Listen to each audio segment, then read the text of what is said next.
I think we have to wrap this little. You guys are insane. Give it up for Pegboard nerds, guys. Oh my god. Thank you so much. Jeez. I don't know about you guys. That was just like light bulb after light bulb after light bulb. Yeah, thank you guys so much. So we are gonna do like 20 minutes of Q&A, and then if your question doesn't get asked, well, first try to keep it to production-related questions. There's a meet and greet afterwards. If you have like questions about other stuff, just try to save those for later.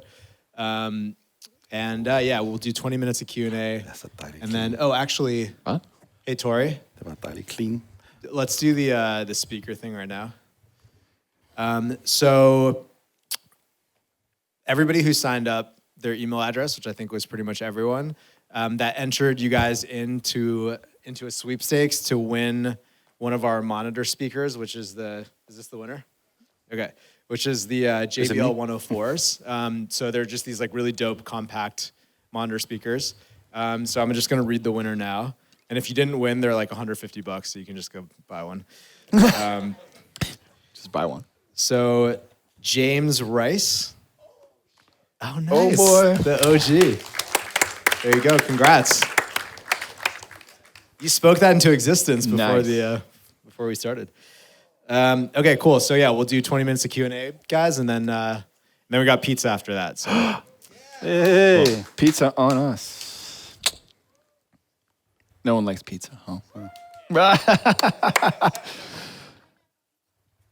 Pineapple belongs on pizza. Can we just all agree on that? Yeah? Okay. Do we need to kick someone out? I'm leaving. Get out. All right. Sorry. So, yeah, just raise your hand if you have a question. I'll walk the mic over to you. Okay. Let's hear it. I know the synth doesn't really matter, but what are you doing most of your sound design in these days? Serum. Okay, yeah, so that wasn't a joke. No, it's not a joke, but I want to say that Serum is just sort of the starting point. It's just a source. It could be massive. It could be anything. It used to be massive for years, obviously. But so a thing we didn't really talk about, though, is the resampling process that we go through. Oh, shit. Yeah. I can do that super quickly because I think you'll get the idea. We'll start out with a serum. It doesn't have to be serum. It just needs to be something to start like some tones molding, some tones, whatever. And do like dives, like pitch drops, up, down, filters, up and down. It doesn't really matter. Just generate content. And then in Ableton, we split it up into 3 chains.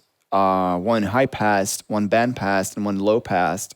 And we start automating the filters, and then they will interfere with each other, and you'll get weird like interactions with the bands, and then you can add different distortions to each band, and you can put filters before distortion, after distortion. You render it out, you split it up, you do the same thing again, render it out, split it up, do the same thing again, and you do this like 10 times, and you end up with garbage. And then you try it again, and you're like, oh, there's a cool noise like right there. And then you just like, okay, I like that one. Just put it down in a separate track. So you're just digging for gold, really. But you need to like set yourself up for happy accidents, and you do that by just over and over and over and over. And as you do it, you start to learn like what works and what not works. Like, oh, distortion before filter sounds like shit. If I put it after, it sounds better. Stuff like that. Yeah. And Unisquasher. Yeah. I know. Who else? Yo, I just had a question about like your creative process and like before you go into like the studios and like where you get your inspiration from and. Oh, good question, because we didn't even talk about that. I mean, we talked a lot about it. Today we talked a lot about it, and we actually had it on our notes. But yeah. Did you have more you wanted to add to that? Oh, no, that's fine. Okay, so we deal with the same kind of issues you guys do and everyone does, which is frustration, just feeling desperate, feeling like you're not getting anywhere every day. Still do. There are nights when I go to bed where I just want to like cry because I feel like I don't know what I'm doing. I can tell you at least 3 times a week, I get a text from Alex. That's it. I'm quitting. Fuck this. I hate it. Right. So how do you deal with that? And I stopped replying. Good. No, I'm just being a whiny little baby, and you're the only one I can whine to who understands, you know. But of course, I wake up and I go back into the studio. It's the only thing you can do. Yeah. Every day you're not in the studio, someone else is in the studio crushing it. Yeah. So, yes, it's lonely. Yes, it's painful. And yes, you have to do it over and over and over. It's a lonely game. Yeah. Can be a lonely game. Can be a lonely game. So the thing that I think motivates me is when you hit those like peaks of just like, I finally nailed that drop or that sound or that thing. Like, yes, it's there. I do not know how it happened, but it's there. And it came to be because I went into the studio every single day for a week, 2 weeks, 3 weeks, a month, 10 years. Yeah. You just don't stop. Because if you stop, you gave up, and then, well, there's not going to be any music from that. That's true. I mean, I remember we did a track called We Are One. It's, 6 years old now. And we sat in the studio, and then finally we were like, oh, fuck, man, we need to go to bed. We've been up for like 20 hours. And then all of a sudden, one sound comes up, and we're like, woohoo, let's continue. Yeah. And that's you know, you spend a lot of time in pain, and then all of a sudden something comes up, and you're like revitalized. But you can't, like we talked about, you cannot skip those 8 hours. No. And it's a funny thing because we've talked to a lot of people about this, and I don't know how you feel about it, but once you sit down, like typically stuff starts happening after 7 or 8 hours. You get into a flow, inspired, like call it whatever you want, but something happens. And when you enter that mode, like you do not stop. Yeah. I mean, obviously sometimes that shit happens in the beginning as well, and then after that you sit for 10 hours and nothing happens. But it's just, you just have to continue. Just keep going. That's the motivation for me. Like when that happens, that feeling is kind of like a drug, and like I want to experience it again. And another thing is, you know when you're there. It's that feeling is undeniable. It's just, you know when you've hit something. Yeah. That's the way it is. We usually get goosebumps. I don't know about you, if you get goosebumps when you listen to music. But I do. Oh, yeah. So, yeah. Preach. Thank you so much. No problem. Thank you. Someone had their hand up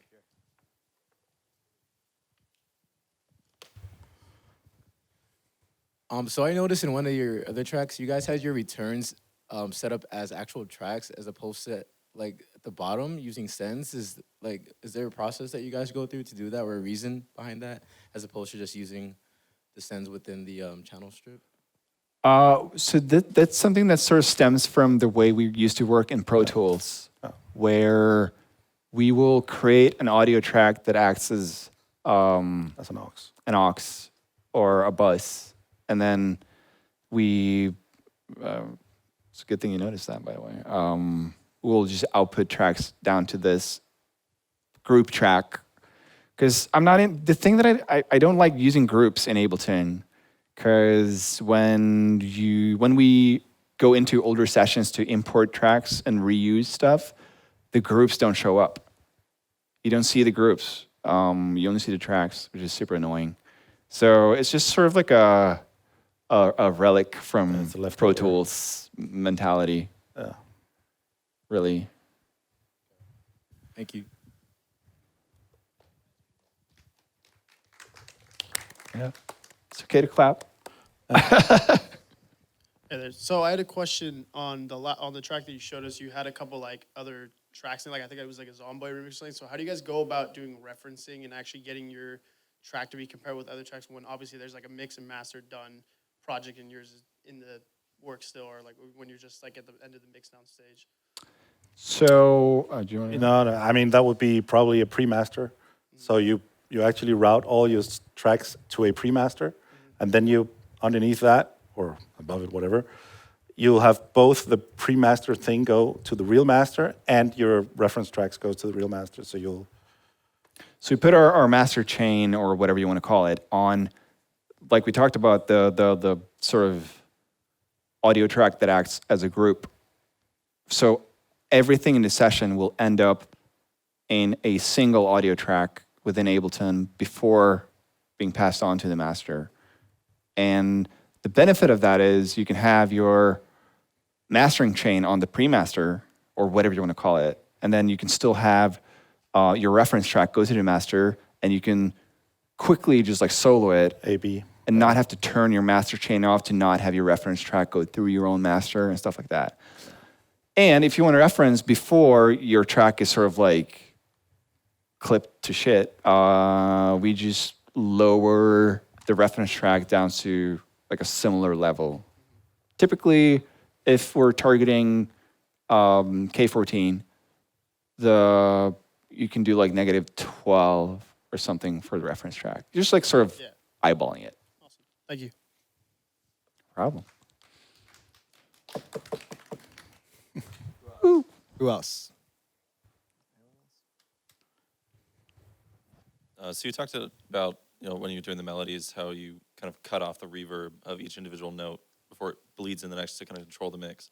What other techniques for controlling reverb and things like that to make sure the mix is clean do you guys use? The side chaining. Yeah, we sidechain. So we do Ableton racks, but there are other ways of doing this in other DAWs. But so there's a rack with the dry sound, and then there's a rack with the reverb sound. And in addition to just killing the reverb on every note, there's a compressor that sidechains to the dry rack, so that every time the note hits, the reverb ducks. And you can do that internally in the rack or via an external trigger, it doesn't matter. I think that's just about it. That's about it, yeah. Then, obviously, you can EQ, put other effects after the reverb, to make it blend better. Oh, yeah. Sometimes it's a too bright reverb, or it's whatever, you can sculpt it around any other sound, make it feel more cohesive. It's a very brutal technique, the reverb like tail killing thing. It's not for every track. It's for super in-your-face bangers, like spin-in or whatever, Sometimes you want there to be more atmosphere and more tails. So use with Caution. or apply where appropriate. Thank you. That Thank sounded you. like a sun lotion. Apply away from. Yeah, my face is just burnt. Yeah. Cool. All right, get another one. So, how much music theory do you guys know, and how does that help you recreate ideas that you come up with when you're not in the studio? So, if you're out on the road or something, and you're not near Ableton, and you have an idea pop up in your head, a corporation melody, what helps you recreate it to sound the way you had it in your head? Oh. Yeah, well, that's kind of different from me and Alex. So Alex is really good at melodies. So, for example, the track Disconnected, so he would call me or text me early in the morning like, dude, I woke up with this melody in my head, and I just fleshed it out on the piano. And he would send it to me. Like, how the hell can you dream that melody? How the fuck is that possible? So I guess usually that's, and it's not the first time, it happened several times. For my part, I'm really slow at that shit. So when I have an idea, it takes me a long time to get that down on paper. But I guess, using your phone, just sing it, record it, sing your idea, write it down, whatever. But do it immediately. So when you get a good idea, it's just get it down there. It might be a shit idea, but at least you will be able to remember it. You'll forever regret not doing it. You have no idea how many hits we made, but they never came out. Yeah, we're superstars. None of us have any music theory, though. I do not know any theory. I sort of dig into it because I want to know, and I wish I knew more than I do. And so I kind of picked up on some things, but most of it is just by ear, just by doing it over and over and over. And you develop your taste, your ability, and you don't have to know. And when the funny thing is, when we talk to people who are like super educated, they're just like, they're just like, don't do it. Like try, like Yeah. Martin. That's true. Yeah. Like, we work with a guy, classically trained. He's a conductor. He's a percussionist. He plays like 11 instruments, and we're like making a record with him. And he's like, I was sitting there with my 2-finger system, you know, and he's like, stop! What are you doing? What the fuck is that? I'm like, I don't know. I'm just, you know, you don't like it? And he's like, yeah, but let me see. And then he started, okay, stop. And then he started writing everything down in notes. And then he was like, and then he sat down and he was like, okay, is it like this? And then he did like 10 fingers and foot as well and everything. Like, God damn it, because he just, in his mind, you can't write music like that or in a DAW. He needs to write it down on a sheet.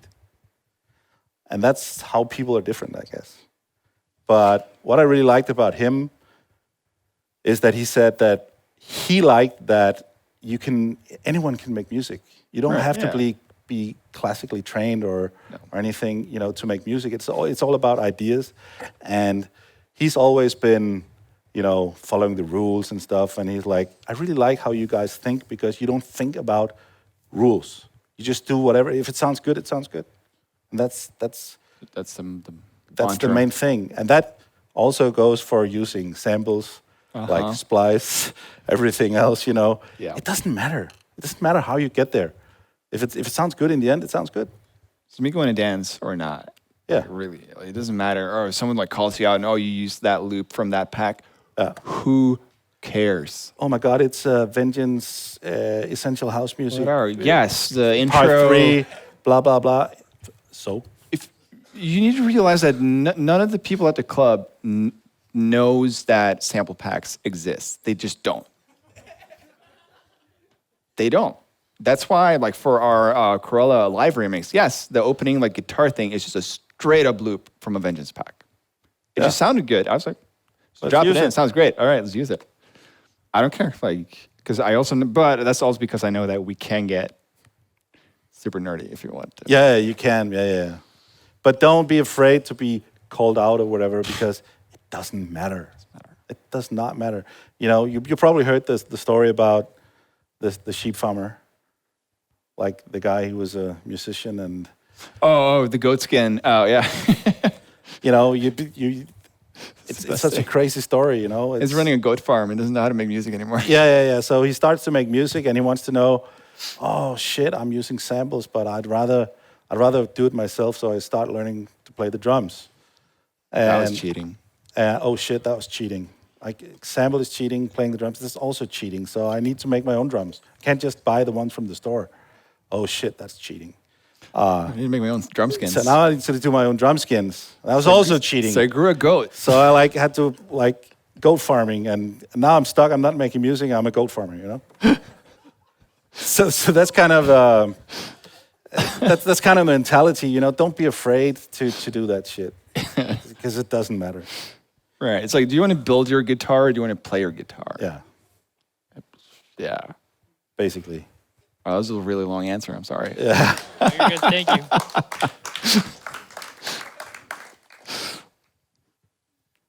Hey, Pegboard. Hi.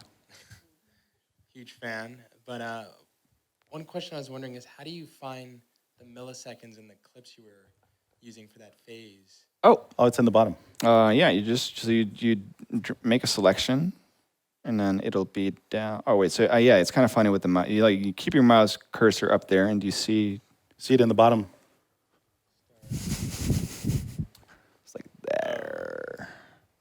Wait, no, it's not. Do it again. Make a selection or whatever. Yeah, you had it zoomed in, and it was like one. Yeah. You'll see the duration down there. Okay, so this is like 2 seconds, and 1 second, 120 milliseconds. You can see at the bottom.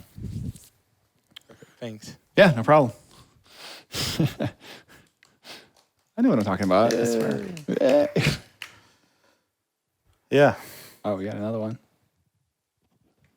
You guys produce mainly festival club music, or you ever dabble into like popular music, like Skrillex, for example, collabed with Justin Bieber? Do you guys do any of that stuff, production-wise? We love like pop music and stuff. We've done a couple tracks that have not done very well, that were kind of like, like free and We did some commercial sounding tracks, yeah, but I mean, not straight up pop. We love it, but we haven't found sort of the arena or name. It's hard to do that under the Pegboard Nerds name. We'd love to do it. We might do it at some point. yeah. But we have done before, yes. Oh yeah. But not as Pegboard Nerds. I wonder if I have So yeah. a couple dumb demos. I mean, who doesn't want to make a hit record? Uh-huh. Yo, a lot of people are scared of making hit records. Yeah.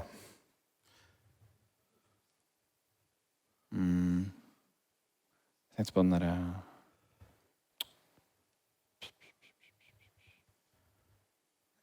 Solo. Solo, yep. This is not a pop record, but it sort of illustrates a different sound that we're into, I suppose. No sound. Great.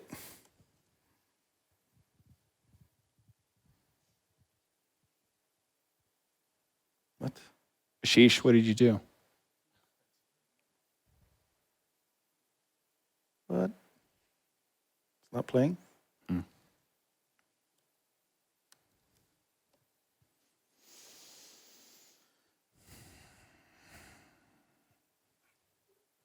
Eric, is this gonna like sound bad? Like, I don't know.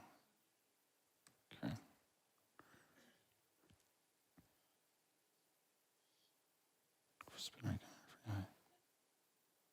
Nope. That is the weirdest thing I've ever seen.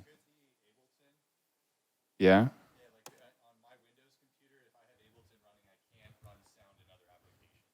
This is the dumbest thing I've ever seen. But fair enough. Let's quit that shit.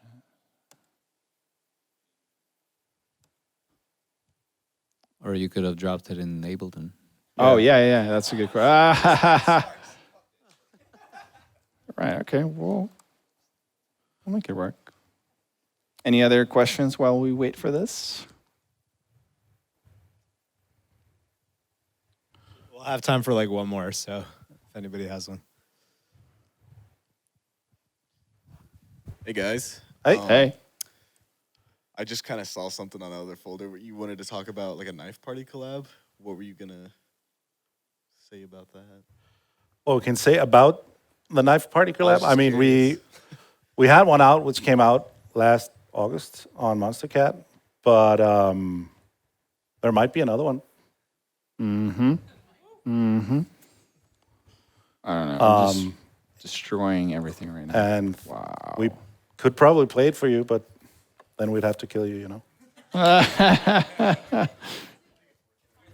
Is it worth it? Okay, yeah. Worth. Yeah.